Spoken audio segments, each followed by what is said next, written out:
Hello મિત્રો, જય માતાજી, ગુડ મોર્નિંગ. આજે હનુમાન જયંતિ છે. જય હનુમાન દાદા. આપણે કાલના વિડીયોમાં જોયું હતું કે વરવણું ભાગ્ય ચાલુ કર્યું હતું. આજે આ બાકી તો એ ખૂણામાં ચાલુ કરી દીધું છે. એટલે તમને પૂરું વરવણું થાય એટલે પાછો વિડીયોમાં બતાવું. તો તમે આગલા વિડીયોમાં જોયું હતું કે જે આપણે વરવણું બાકી હતું આજે કમ્પ્લીટ થવા આવ્યું છે. હવે છેલ્લે જો ત્યાં જાય છે ને એ ભાગ બાકી છે, બાકી બધું કમ્પ્લીટ થઈ ગયું છે વરવણું.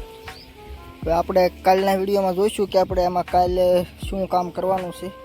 કલમની ખેતી કેવી રીતના કરવાની તેની બધી જ પ્રોસેસ હું તમને આ વિડીયોની અંદર બતાવીશ.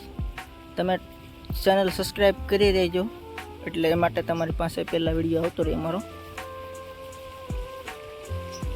કલમની ખેતી કેવી રીતના થાય છે, શું શું કરવું પડે છે તેની પૂરી માહિતી આપતો રહીશ વિડીયોની અંદર. જય માતાજી.